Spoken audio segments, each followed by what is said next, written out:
नमस्कार जोशी सर। नमस्ते नमस्ते मैडम। हाँ, सभी को नमस्ते। ये मैडम जी को होस्ट बना दीजिए। सभी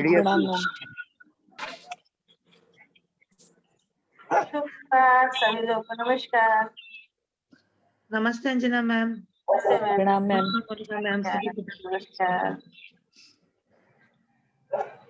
अंजना मैम को बनाना मैडम आप होस्ट हैं। वंदना मैडम आप होस्ट हैं। हाँ, मैं अंजना मैम को बना देती हूँ क्योंकि वो नहीं, आप रहिए मैम, आप रहिए, बस केवल वो मोनिका मैम से बोल दीजिए, मोनिका मैम को बनाइए, मोनिका मैम वो करेंगे, हम हैं आप लोग के साथ, है ना? कोई नहीं, आप बनाइए। नहीं, वो टीका किसके पास है?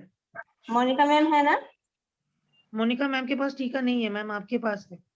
अच्छा टीका, ठीक है, मैं निकाल दी। ठीक है, तब तक ठीक। जब तक जो नहीं मोनिका 19-20 सर पढ़ेंगे।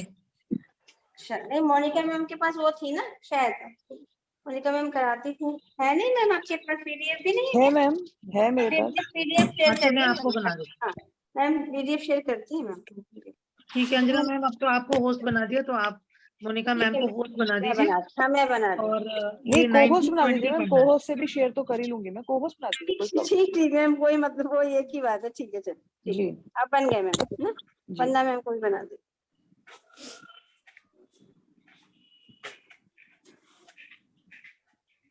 मैम 19th नंबर का पढ़ना है ना? जी, 19-20 दोनों नवीन जोशी से स्टार्ट कर जी। अरे ये मैंने रोटेट नहीं किया, 1 मिनट रुकिए मैम, मैं रोटेट कर देती हूँ 1 मिनट तक। जी।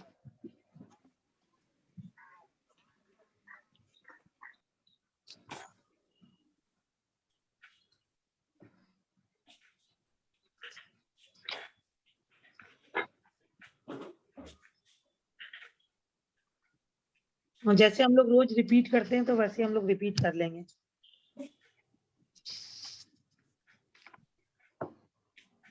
एक बुक हम लोग खोल लेते हैं, एक बुक मैडम शेयर कर लेती है ना, एक वो हिंदी वाली टीका वाली बुक हम लोग खोल लेते हैं। जी जी मैम।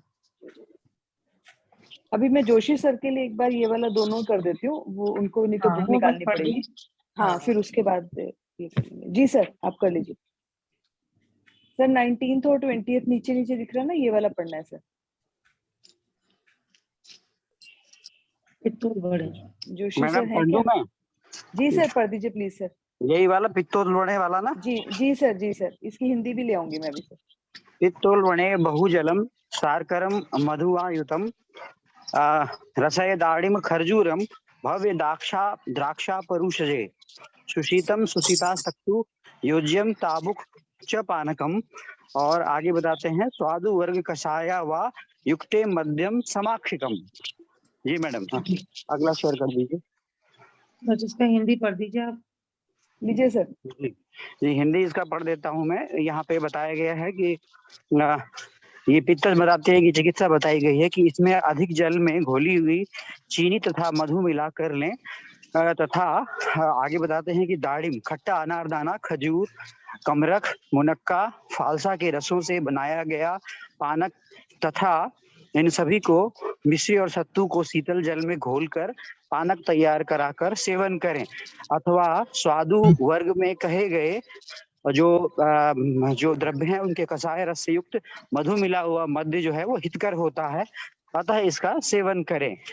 आगे कहते हैं कि वक्तव्य में अष्टांग हृदय सूत्र स्थान 10वें अध्याय के 22 से 24वें सूत्र में ये मधुर गण का उल्लेख है।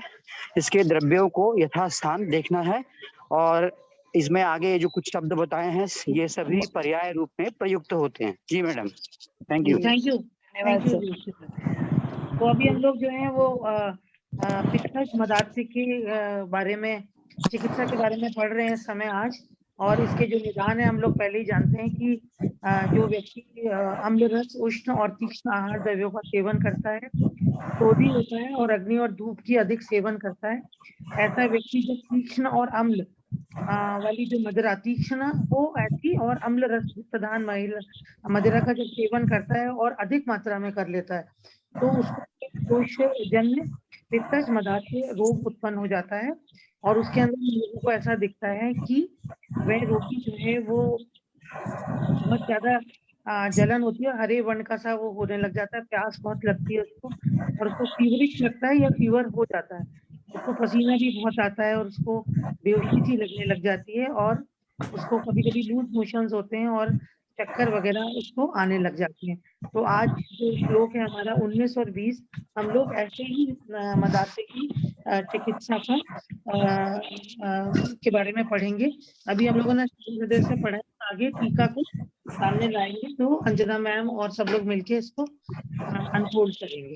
जी मैम टीका दिख रही है ना मैम? मैंने कर दी हाँ मैम थी। दिख रही है। दिख रही है, पढ़िए मैम पढ़िए। हाँ मोनिका मैम पढ़िए आप। जी सर, जी मैम। पित्ताधिके मदात्यये बहुजल शार्कर मध्य विशेष योज्यम।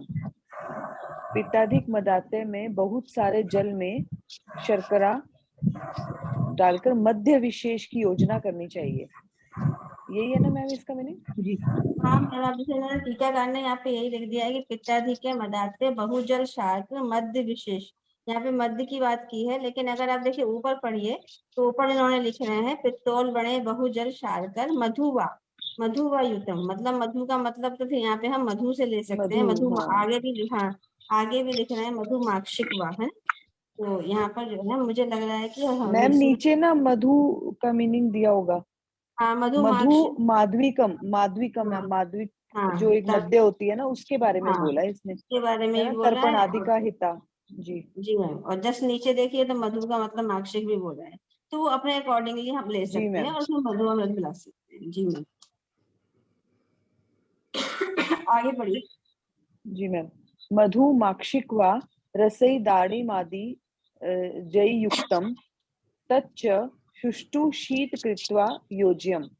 परुष्काणि यत्र मधुराणि योज्यानि नामलानि तेषा कफ पित्त करत्वात् तथा च मुनि। जी मैम उन्होंने बहुत अच्छे से बताया है। पढ़ाइए पढ़िए, आप पढ़ लेंगे, वही कुछ नहीं है इसमें, जी बहुत सिंपल। तथा, अच्छा मैं पढ़ दूं। मधु माक्षिक वा, मधु या माक्षिक ऐसे मीनिंग हुआ ना। मतलब रसई दाड़ी मादी जय युक्तम, दाड़ी मादी के रस से युक्त। तच्च शुष्टु शीत कृत्वा योज्यम।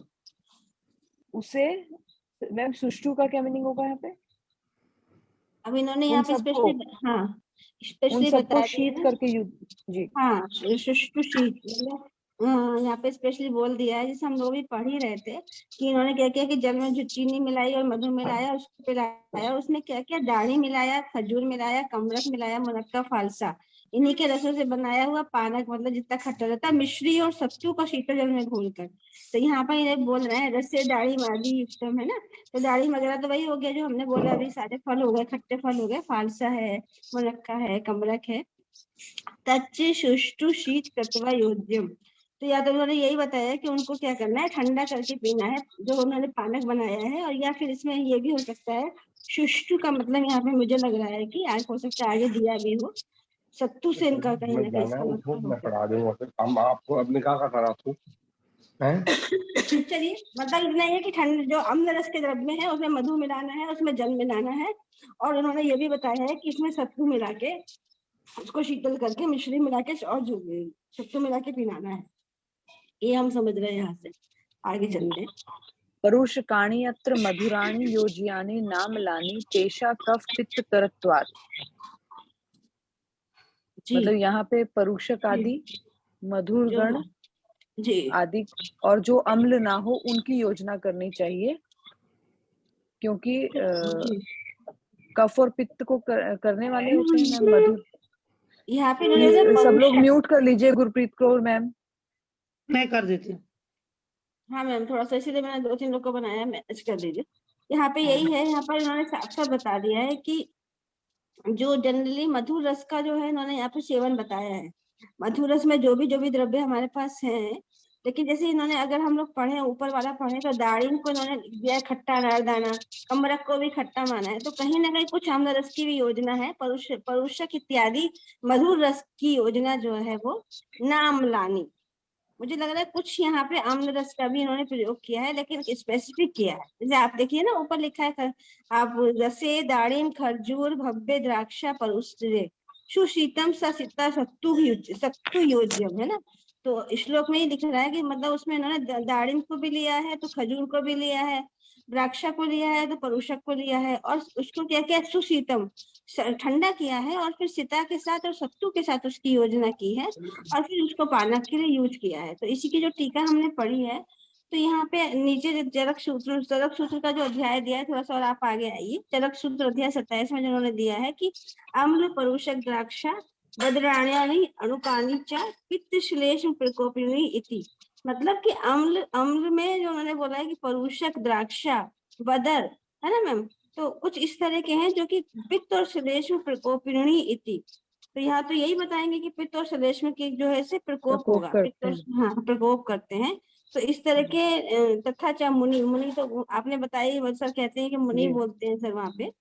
तो यहाँ पे ताद्रक च सुशीत पानकम योज्यम किम भूतम, किस तरह से करना है, तो सीता और सत्तू के साथ करना है।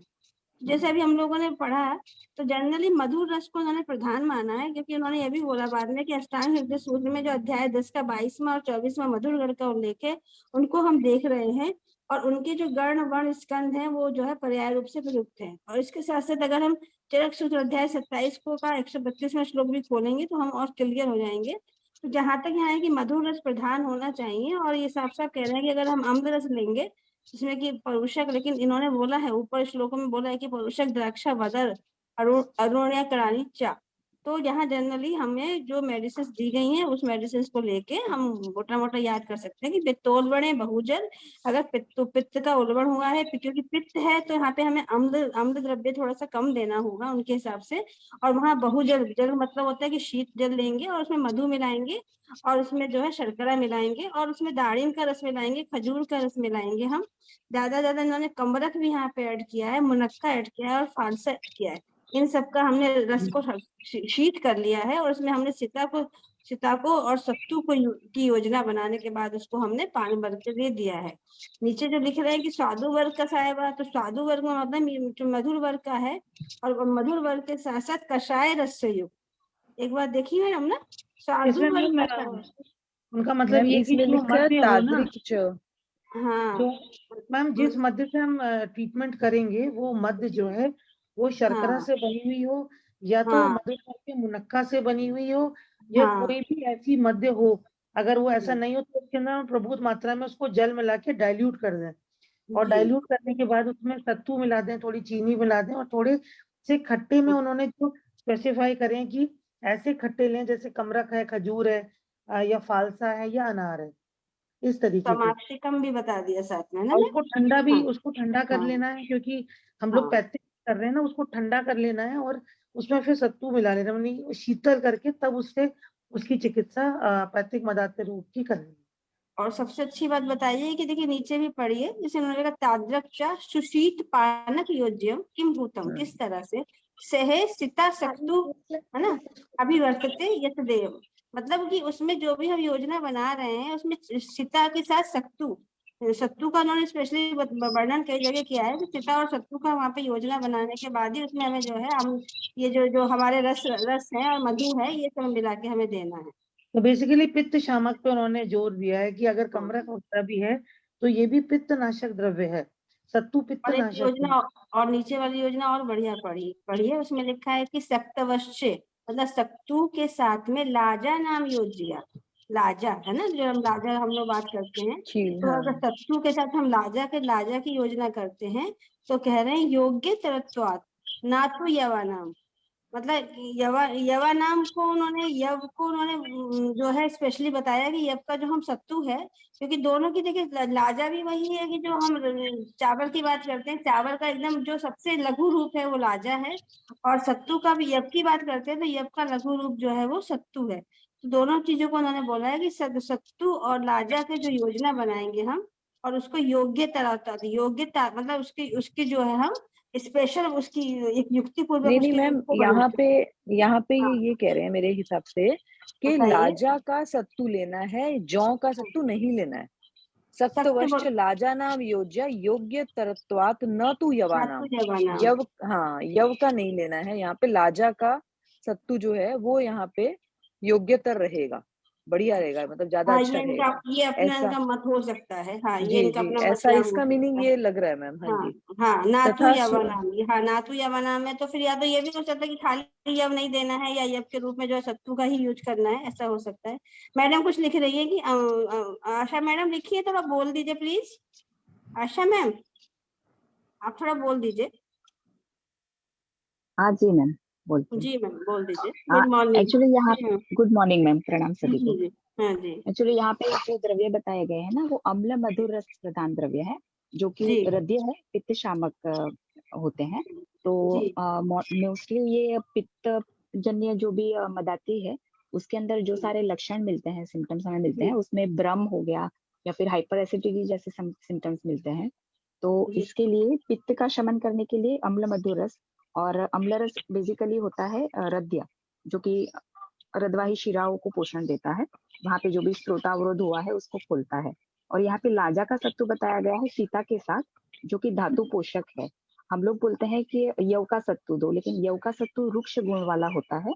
तो अगर हमने इसमें यव का सत्तू यूज किया, तो हो सकता है कि वो रुक्षता के कारण पित्त को और भी बढ़ाए।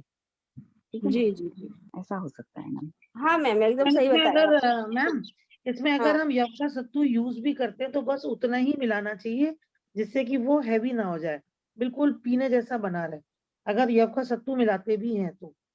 जी मैम, वही है कि युक्ति पूर्वक उन्होंने पहले ही बोल दिया है ना कि हर चीज को युक्ति पूर्वक करना है, बिना युक्ति के कुछ नहीं चलेगा इसमें। तो हो सकता है कि उनका मतलब ये था कि अगर जैसे मैडम ने बताया कि लाजा, अगर यव के सत्तू के कंपेरिजन में लाजा का सत्तू जो होता है, क्योंकि हम गड़बड़ी वगैरह को भी बहुत इजीली दे देते हैं और हम यव सत्तू वहां पे नहीं बत देते हैं, तो एकदम सही बात है कि वायु कुपित हो सकती है, वायु कुपित होने के कारण है।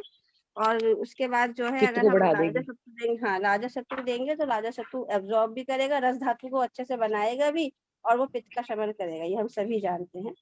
तो इसमें ये भी बात है। और अध्याय 27 का जो उन्होंने बोला हुआ है, अध्याय 27 का जो 132वां श्लोक है, उसको भी थोड़ा सा एक बार हम लोग अगर देखें तो मुझे लगता है हम लोग और क्लियर हो जाएंगे, क्योंकि अब वो जो कहते हैं ना, कोई कंफ्यूजन नहीं रहना चाहिए। कंफ्यूजन अगर आता है तो फिर अच्छा नहीं लगता है। मैंने चरक खोली हुई है, मैं भी आप लोगों के साथ लाती हूँ कि मैं ये क्या कहना चाह रहा है। तब तक थोड़ा सा आप डिस्कस करिए, कुछ भी मैं देखती हूँ। साथ ही साथ मैम जो इसमें भी श्लोक का एक रेफरेंस दिया था वो भी देख लेते हैं, जो हाँ अभी वही पढ़ रहे ना, थे हम। चरक वाला ना, हिंदी वही वाले वाला। में, हिंदी वाले में भी दिया था ना मैम, अभी हम पढ़ा थे। चरक में मैं पढ़ देती हूँ मैम, चरक में लिखा अष्टांग है हृदय, अष्टांग चरक, हृदय सूत्र स्थान, अच्छा मधुर गण का है, तो ठीक है। हाँ जी मैम, हाँ वो हाँ पढ़िए मैम। हाँ हाँ चरक चरक का मैम जो उन्होंने बताया है, ये है भव्य खरजूर मृद्वी का परुष परुष कर सैर्युतम स दाड़िम रसम शीतम स सक्तु भी चाव चूर्णितम स शर्करम शार्करम व मार्द्विकम अथवा मार्द्विकम अथवा अपरम दद्यात् बहुदकम काले पातु पित्त मदाते। मतलब पित्त प्रधान जो मदाते रोग है उसमें प्यास लगने पर कमरख, खजूर, वही सब है इसमें, मुनक्का, जी खट्टे अनार, इनके रस को मध में मिलाकर ठंडा करके, शीतल करके, ठंडा का मतलब बर्फ नहीं, शीतल कर देना है, जी मिलाकर यव का सत्तू और चीनी भी उस मध में मिलाना चाहिए। मध जी शर्करा द्वारा निर्मित हो अथवा मुनक्का द्वारा निर्मित हो। तो मतलब जो जिस मद से हमको ट्रीटमेंट करना है वो या तो शर्करा से बनी हुई हो या मुनक्का से बनी हुई हो, या कोई भी ऐसी मद्य हो जिसमें हम लोग फिर प्रभुत मात्रा में जल मिला दें। और फिर उन्होंने लिखा है कि पित्तजन मदात्य में शर्करा या मुनक्का या किसी अन्य मदकारक द्रव्यों से बनाए हुए मद्य में थोड़ी मात्रा में कमरक आदि पित्तनाशक द्रव्यों को मिला देना चाहिए, और पीते समय उस मद्य में जल अच्छे से मात्रा में उनका हमेशा से ये कॉन्सेंट्रेशन है कि अगर हम या तो इनकी निर्मित मद्य लें या अगर हम कोई और मद्य ले रहे हैं ट्रीटमेंट के लिए तो उसमें जल खूब मात्रा में मिला दें। और इस योग में उन्होंने बोला है कि सत्तू का केवल अवचूर्णन करना है, मतलब केवल इतना छिड़कना है कि सत्तू जो है वो जो जो ये हम बना रहे हैं उसको हल्का हल्का बस गाढ़ा कर, बहुत गाढ़ा ना बन जाए, बस पीने योग्य बना रहे। ये इसमें इन्होंने मैम बताया है। और मधुर गण जो है वो फिर पढ़ दीजिए मैम, आप निकाल लिया होगा अब तक आप। बहुत अच्छे से मैंने यही फल भर पढ़ रही थी मैं भी, जैसे आपने पढ़ा ना तो वही मैं भी पढ़ रही थी कि इन्होंने साफ साफ लिखा है। जैसे कुछ चीजें जो उन्होंने अभी बात, आरती मैडम कुछ कहना चाह रही हैं, 2 मिनट में बोलिए मैम। आरती मैम बोलिए। प्रणाम मैम। जी मैम मैम। मुझे ये आपसे एक क्वेश्चन पूछना था, कर भी थे नहीं आप। कोई एक पेशेंट है, थोड़ा सीरियस था वो, उसको पॉलीहाइड्रामिनोज है और बेबी का वेट 1 kg है। 7 मंथ 1 वीक का हो गया बेबी। जी मैम, और एक्चुअली एक तो ना मैंने देखा, अभी आपने व्हाट्सएप भी देखा था, टाइप 2 का, टाइप 2 पहले आप वो कराइए उसकी टाइप 2 अल्ट्रासोनोग्राफी, है ना, क्योंकि क्या है थोड़ा स्पेसिफाई करना पड़ेगा कि मे भी कोई कंजेनाइटल एनोमली तो नहीं है ना। एक तो आईयूजीआर है, दूसरा पॉलीहाइड्रामिनोज है। तो समटाइम्स क्या होता है, एमनियोटिक फ्लूइड के जो एक प्रॉपर चैनल होता है, अगर वो एक्स्ट्रा हो जाता है, या मतलब जैसे लगता है कि जिस हिसाब से पेशेंट को, बेबी को उसको लेना चाहिए और एक्सक्रीट करना चाहिए, अगर वहां पे डिसबैलेंस होता है तो समटाइम्स ऐसा फील होता है कि वहाँ कंजेनिटल एनोमली हो सकती है। और जो दूसरी बात, जैसे हम लोग पढ़ रहे हैं, आपने बहुत सही समय पर टॉपिक पूछा भी है, और अब मैं जो जनरली ऐसे केसेस में हम लोग बल्ले बल्ले औषधियां देंगे, लेकिन उससे पहले हल्का सा दीपन पाचन दे सकती हैं। तो दीपन पाचन में क्या कर सकते हैं हम लोग कि जैसे सबसे पहले हम यहाँ पे इस केस में दाढ़ी मास्टक को आप ऐड कर दीजिए, दाढ़ी मास्टक चूर्ण दे सकती हैं, दाढ़ी मास्टक घृत भी दे सकती हैं।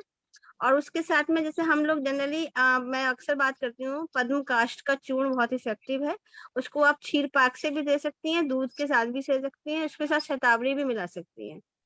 थोड़ा सा बला है, अश्वगंधा है ना, और उसके साथ में थोड़ा सा लाक्षा है। अगर पेशेंट आपका मान जाता है तो इसकी जो है आप क्षीर बस्ती बना लीजिए, मतलब इसको संस्कारित कर लीजिए, बला अश्वगंधा लाक्षा को क्षीर से संस्कारित कर लीजिए, और इसकी क्षीर बस्ती बहुत इफेक्टिव रहेगी बच्चे में, आईयूजीआर के बच्चे में, ठीक है। और इसके अलावा जो है स्वर्ण वसन मालती योग आप ऐड कर देंगी, है ना। अभ्रक भस्म भी यहाँ पे काम करेगी, अगर 6 स्पुटी ले पाए तो ठीक है, नहीं तो शतपुटी भी ले सकती है। और थोड़ा सा पेशेंट को जो है वो, उसके बाद जैसे हम लोग अक्सर अक्सर जो बताते हैं, धात्री रसायन है, मुक्ता शुक्ति है ना। और इसके अलावा थोड़ा गिलोय सत्व भी या गिलोय घनबटी भी आप ऐड कर सकती है, क्योंकि गिलोय से बना रहा है। या फिर उसके साथ उसको थोड़ा गोक्षुर, गोक्षुर का क्वाथ चाहिए पेशेंट को यहाँ पे, है ना। या फिर गोक्षुर का क्षीर पाक भी बीच बीच में मैम बना जो सकती है। मात्रा बचती है वो सिर्फ क्षीर पाक से देती है? अगर क्षीर बस्ती का ज्यादा इसमें रोल आएगा मैम, क्षीर बस्ती का रोल आने का मतलब ये है कि जो आईयूजीआर है वह दूध जो है एक रसायन की तरह कार्य करेगा, और गोक्षुर और जो मैंने आपको बताया वो जनरली क्या करेगा कि जैसे फ्लूइड जो ज्यादा एक्स्ट्रा फ्लूइड है उसको भी किसी ना किसी तरह से वो बॉडी से बाहर निकालने की एक तरह से डाययूरेटिक का काम करेगा, ठीक है।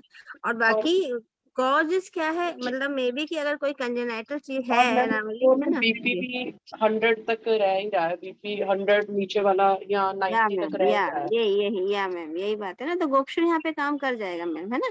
गोक्षुर क्षीर और पाक बहुत अगर अच्छा मैम काम। वो मतलब बस्ती के लिए रेडी नहीं होते तो भी हम सोल्यूशन कर सकते हैं कुछ? हाँ, मेडिसिन चलाइए, स्वर्ण वसन मालती योग चलाइए, बीपी के लिए थोड़ा डाइट बता दीजिए, डाइट के साथ में जैसे मैंने कहा ना, मुक्ता बट्टी आती है ना, मुक्ता बट्टी फिर रात को दीजिए 2 गोली, जटा मानसी का क्वाथ दीजिए, है ना।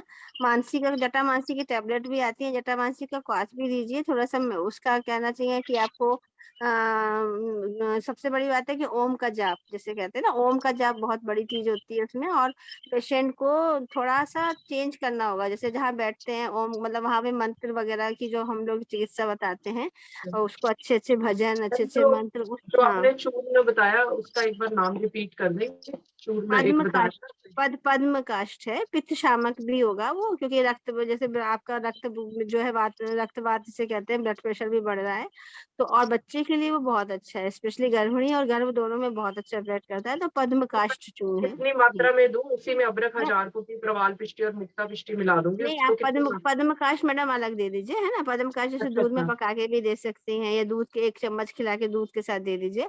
और ये जो मैंने ये पुड़िया बनाई है, कम पुड़िया बनाई, छोटी पुड़िया बनाई है, पेशेंट को 2 बार दे दीजिए, जैसे उसमें शतपुटी अदरक मिला दीजिए, थोड़ा धात्री रसायन मिला दीजिए, थोड़ा सा प्रवाल पंचामृत मिला दीजिए, थोड़ा सा मुक्ता शुक्ति मिला दीजिए, गिलोय सत मिला दीजिए, ये पुड़िया बन जाएगी आपकी, है ना। इसको ठीक अलग है से मैम। दे दीजिए। थोड़ा सा आयुर्वेद वो उसका आता है, अवलो आता है, उसका बहुत अच्छा इफेक्ट करता है ना। अलग से मैं एक गोली दे देती हूँ उसको, अब लो थोड़ा सा दीजिए। और गोक्षुर का यहाँ बहुत अच्छा रोल है, गोक्षुर क्षीर पाक है, और गोक्षुर जो है रसायन की तरह भी काम करेगा, तो दोनों तरह काम होगा।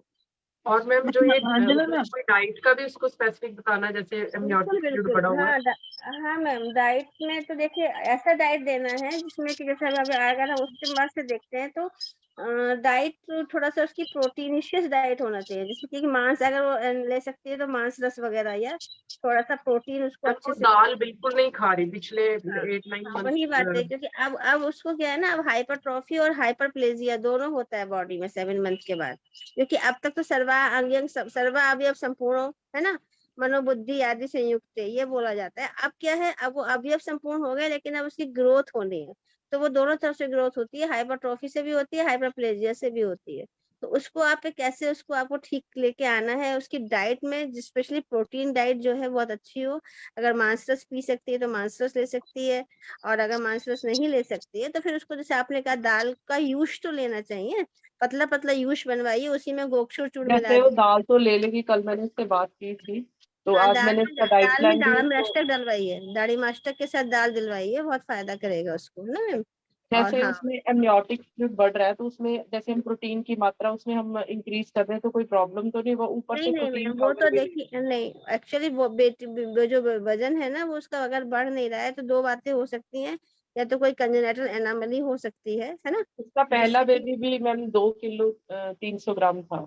हाँ वही वही है, ये कुछ है, उसमें कोई प्रॉब्लम नहीं आई थी ना बेबी में, मतलब किस तरह नहीं की। मैम, वो नॉर्मल है बच्चा कभी भी। कभी जो हमारे पास पेशेंट क्रेफ्ट पैलेट वगैरह वाले पेशेंट आते हैं ना मैम, उसमें ये प्रॉब्लम आती है, और वो बहुत जल्दी डायग्नोस नहीं कर पाते हैं अल्ट्रासाउंड, तो इसीलिए कुछ स्पेसिफिक अल्ट्रासाउंड हम लोग को करानी पड़ जाती है।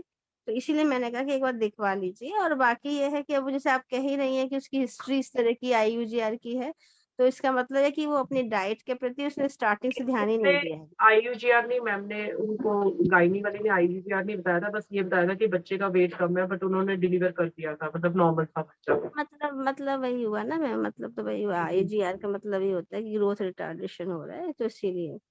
हाँ, कोई मैडम कुछ बोल रहे थे, कौन बोल रहा था, मैम अंजना बोल मैम, मैं बोल रही थी कि अगर हम कंसाइज रही। करें तो बला, हाँ अश्वगंधा, शतावरी, इसका क्षीरपाक, स्वर्ण हाँ बसंत मार्गी हम लोग चलाते ही हैं, और साथ में हाँ अम्रलॉ और हाँ, पुनर्नवा थोड़ा सा दे दें जब हम पुनर्नवा गोक्षुर ले रहे हाँ हैं के साथ। हाँ तो ये जो हाँ पॉलीहाइड्रोअम्नियोज है वो भी कवर हो जाएगा, उसको हाँ एमिनो एसिड्स भी मिल जाएंगे, और हाँ प्रोटीनिशियस डाइट में वो सत्तू वगैरह भी ले सकती है, या मूंग की दाल को बॉईल करके उसका पराठा बना के उसको पेशेंट को दे सकते हैं, क्योंकि वो थोड़ा हाँ, सा डाइट पैलेटेबल चेंज, होता है, जो हाँ मूंग डाइट की दाल चेंज नहीं जो, खाते। अगर वो हालांकि दाल थोड़ा नहीं खाती गुरु, रहती तो हाँ थोड़ा गुरु सही होता है, रहता है। हम्म लेकिन उसको पतला पराठा या मूंग का चीला वगैरह दे के प्रोटीनेशियस डाइट हल्का दे सकते हल्का सा जीरा ईरा डाल सकती हैं उसमें, जीरा वगैरह हल्का पाउडर वगैरह मिला के ले सकती हैं। और उसके हैं। साथ कुछ लेना चाहें तो डाइट भी कुछ उस तरह की, और मतलब अपना टेस्टी डाइट बना सकती है, जैसे चटनी वगैरह टमाटर वगैरह की बना के खा सकती है टेस्ट के लिए। तो ये तो है मैम, इसको थोड़ा थोड़ा चेंज करना पड़ेगा, जैसे मैडम अक्सर बात होती है खजूर और इमली की चटनी भी यहाँ पे काम करती है ना, क्योंकि अभी जैसे हम लोग पढ़ ही रहे हैं यही, जैसे अभी मुनक्का है तो मुनक्का का वो जो हम कहते हैं कि अक्सर मुनक्का देने के लिए मुनक्का भी यहाँ बहुत अच्छे से काम करेगा।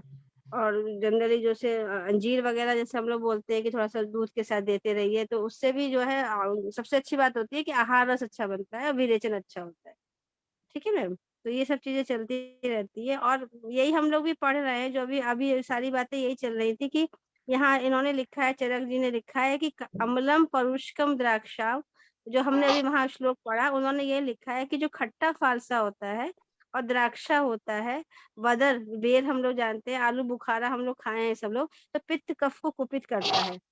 और इस प्रकार जैसे बेर और बड़हर, कुछ को भी बोला है कि ये पित्त को उसका है, तो जो जनरली जैसे अभी हम लोग बोल रहे थे कि बहुत ज्यादा अम्ल द्रव्य हमें नहीं देना है, क्योंकि हम पित्त मदाते की बात कर रहे थे, पैतृक मदाते की बात कर रहे थे, तो उसमें हमें मधुर द्रव्य ज्यादा देना है, और हमें लेकिन इन्होंने एक बात और बताई, जैसे भव्य की बात आई, कमरख जिसे हम बोल रहे हैं, वह भव्य एक वर्ड आया हम लोगों ने पढ़ा, उन्होंने भव्य के बारे में बहुत अच्छा बताया कि भव्य जो है वो मधुराम्ल कषायम च विष्टम्बी गुरु शीतलम, मतलब कि वो मधुर रस प्रधान है, अम्ल रस प्रधान है, कषाय रस प्रधान है, लेकिन विष्टम्बी है और गुरु है और शीतल है। तो यहाँ कमरख का जो प्रयोग उन्होंने बताया होगा, मुझे लग रहा है उसको शीतल गुरु के मारे बताया होगा। पित्त श्लेष्म करम भव्यम ग्राही वक्त विशोधनम, लेकिन वो पित्त श्लेष्म कारक भी है और स्तंभक भी है, लेकिन मुख का शोधन करता है। तो यहाँ इन्होंने बड़ी युक्ति पूर्वक कि आपको बहुत ज्यादा नहीं डालना है, केवल आपको इतना डालना है कि जिससे कि हमें उसकी गुरुता, हमें उसकी स्पेशली उसकी शीतलता का जो है हमें वो मिलेगा, और मुख का शोधन होगा, क्योंकि मदाते का केस है। तो यहाँ उन्होंने बोल दिया है और यहाँ पे भव्यम का उन्होंने एक बात बताया, जो मैं टीका पढ़ रही हूँ, टीका में लिख रहे हैं आयुर्वेद दीपिका करके जो टीका है इनकी, भव्यम कर्म रंग फलम केचित त्वक सन्निहिति मात्र फलम बदंती। मतलब उन्होंने भव्य मतलब जो है कि कमरक को कमरंग फलम ना बोल के भव्यम यहाँ इसलिए बोला है कि उसकी त्वचा युक्त भाग, मतलब छिलके जो त्वचा युक्त भाग है उसकी स्किन को ही लेते हैं, यहाँ पे त्वक को ही लेंगे तो वो काम करेगा जो कि हमको चाहिए होगा, वो शीतलता प्रदान करेगा। तो ये छोटी छोटी सी चीजें हैं जो कि हम लोग जैसे अभी पढ़ रहे थे टीका में, तो कहीं ना कहीं हमें, थैंक यू, बहुत हाँ, अच्छा कहाँ बताया। कहाँ हमें ऐड क्या करना होगा, तो ये टीकाकार का मत आया। और मैम ये लाइट भी बना रहे पीने में, मतलब तो ये जी एकदम पेय बना रहे हैं, ये गाढ़ा ना हो जाए जी बस। जी और उसमें खट्टा ये ऐड करना। मैम मधुर घर के जो स्कंद उन्होंने बताए हैं, तो वो ये है घृत, सोना, गुड़, अखरोट, केला, जी चौक, परुषक, अबीरू। इसमें फालसा भी है, ये भी मधुर गण में ही है। ये जी खट्टा भी है और मधुर भी है। अबीरू शतावरी, मतलब अबीरू का मतलब शतावरी, काकोली, हम्म कटहल, चिरौंजी, बलात्रय, बला, अतिबला और नागबला तीनों, और दोनों मेदा, महामेदा और मेदा। फिर चार पर्णी, मतलब शारपर्णी, पृष्ठपर्णी, मांसपर्णी और मृदुपर्णी। उसके बाद जीवनीय गण में जीवंती, जीवक, रिश्वक, महुआ, मुलेठी, बिंबी, कुंदरू, विदारी, श्रावणी युक्त, मुंडी और बड़ी मुंडी, दोनों मुंडी, मतलब जो मुंडी और बड़ी मुंडी।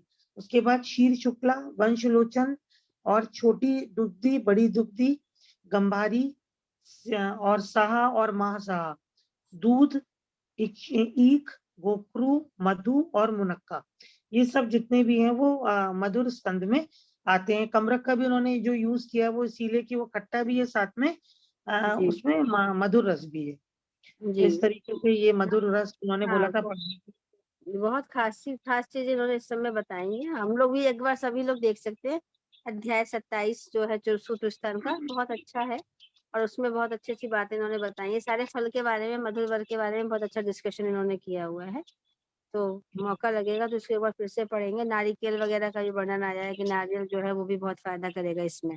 अगर हम पैथिक मदाते देंगे तो है, नारियल का भी इन्होंने वर्णन बताया है। कमरख का वर्णन हम बताई दिए, मैडम ने बहुत सारा बताया, इतना सारा मधुरगर की औषधि बताया। एक खास बात मुझे और शेयर करनी थी, ये कि जो हम लोग आमड़ा की बात करते हैं, आमड़ा तक, हाँ जी, कल आमड़ा, बात हो रही थी मैम। हाँ है ना मैम, तो जी उसमें मैं मतलब उसमें खास बात ये है कि वो टीकाकार कह रहे हैं कि ये जो आम्र के फल के समान जरूर होता है, लेकिन ये दो प्रकार का होता है, मधुर और अम्ल होता है। तो यहाँ जहाँ भी हम बात कर रहे हैं वहाँ मधुर आम्रतक की बात कर रहे हैं, और मधुर आम्रतक जो होता है वो मधुर वर्ग में बहुत प्रधान्य द्रव्य माना गया है, आम के बाद उसका स्थान माना गया है। ऐसा ये टीकाकार चंद्रिकाकार का मतलब है, जो टीकाकार है हमारे इसके दीपिका, तत्व दीपिका हम पढ़ते हैं, उसी के टीकाकार ने बताया है। जी, तो थैंक यहाँ यू मैम। जी मैम, अब पूजा थैंक करा यू मैम, लेते हैं बहुत आज, अच्छे फिर से कल क्लियर हाँ कल जी किया बात आपने। मैम, करेंगे। 7:36 हो गया। जी तो जी जी, आज काम थैंक यू ज्यादा है मैम। थोड़ा सा, जी जी जी जी, शायद हो जा रहा है तो अब एक इसको बार, कंक्लूड हाँ, कर। एक बार थोड़ा सा ओम का जाप कर लीजिए या पूजा कर लीजिए, तो बंद कर जी, दीजिए। मोनिका मैम करा दीजिए आज जी प्लीज आप। जी, हाँ, मैम उषा मैम कुछ कहना चाह रहे थे शायद से। बताइए मैम, उषा, बताइए। नमस्कार अंजना मैम, नमस्कार प्रणाम मैम। वंदना नमस्ते, मैम, मोनिका नमस्ते मैम। जी। जी हाँ मैम, मैम, नमस्कार, सुप्रभात। आप नमस्कार नमस्कार। जी आपने आलू बुखारा जो बताया ना, उसके बारे में मैं थोड़ा बताना चाहूंगी, बताइए शायद बताइए, हाँ बताया भी होगा। बताइए, क्योंकि हाँ आलू बताइए। बुखारा ज्यादा नहीं लेना चाहिए, क्योंकि जी उसका जी गुण पित्त बढ़ने के कारण उसका गुण उष्ण भी बढ़ता है, तो उसके जी कारण फीवर का चांसेस बहुत रहता है। तो वो जी भी जी बहुत कम मात्रा में खाना चाहिए। आलू बुखारा में मेन होता है, जैसे तुरई, और हम नहीं बोलते ये नहीं खाना चाहिए, एक और सब्जी है, वो दोनों नहीं देती हूँ मैं पेशेंट को। गल का क्या बोलते हो वो, तुरई की तरह आता है ना वो, वैसे आलू बुखारा का भी नहीं, ज्यादा नहीं यूज करना चाहिए खट्टाई में। जी बस जी वही जी बताना चाह रही थी ठीक, मैम। नहीं मैम बिल्कुल ओके। एकदम बहुत ही अच्छे से बताया आप लोगों ने। इसमें इसमें यही है कि हमें जैसे उन्होंने कहीं दिखा दिया है भी ये, तो उसके जैसे त्वक ले लेना है, कहीं उसका खाली जी हल्का सा रस ले लेना है, मतलब बहुत ही युक्ति पूर्वक हमें लेना है, मधुर रस प्रधान होने चाहिए। और बाकी जी अगर अम्ल रस लेना है तो बहुत ही, जैसे अब अम्ल वो उसका बताया कि उन्होंने जो कटवो लेनी है हमें, भब्बे जिसकी बात आई, कमरक का हमें इसके ले लेना है। जैसे आपने बताया आलू बुखारा, तो मुझे लग रहा है आलू बुखारा के बारे में डिटेल पढ़ेंगे तो उसका भी कुछ यही जी आएगा कि इसके ले लीजिए, या कुछ थोड़ा सा उसका रस ले लीजिए। तो ये युक्ति पूर्वक चिकित्सा के बारे में बताया गया है। Thank you ma'am, thank you Usha ma'am, thank you ma'am. मजा आया जी। थोड़ा सा डिस्कशन में थोड़ा सा हम लोग जो है हाँ, एनर्जेटिक हो जाते हैं। शॉर्ट एंड स्वीट क्लास होगी। जी जी जी जी जी। सरोज मैम कुछ कह रहे हो क्या? नहीं नहीं नहीं ठीक है मैम, इसको कंक्लूड करते हैं क्योंकि इतने देर जी तक मैम। नहीं कर सकते थे। तो जी हाँ, जी कोई जी एक मैम। ओंकार का जाप कर दीजिए या तो फिर शांति पाठ। गायत्री मंत्र कर देते हैं मैम, गायत्री हाँ, मंत्र गायत्री कर मंत्र। देते हैं सब कुछ। जी मैम। ओम भूर्भुवः स्वः तत्सवितुर्वरेण्यं भर्गो देवस्य धीमहि धियो यो नः प्रचोदयात्। ओम भूर्भुवः स्वः तत्सवितुर्वरेण्यं भर्गो देवस्य धीमहि धियो यो नः प्रचोदयात्। ओम भूर्भुवः स्वः तत्सवितुर्वरेण्यं भर्गो देवस्य धीमहि धियो यो नः प्रचोदयात्। ओम शांति शांति शांति। ओम। Thank you Monika ma'am. जी मैम। सभी को प्रणाम। शुभ हो, थैंक सभी यू को अंजना मैम। आपका भी सभी मैम। को शुभ हो। जी प्रणाम मैम, सभी सब को। लोग अच्छे से रहे। नमस्कार सभी लोग। नमस्ते। अंजना मैम आप होस्ट है। हाँ जी जी प्रणाम मैम। प्रणाम मैम। अंजना मैम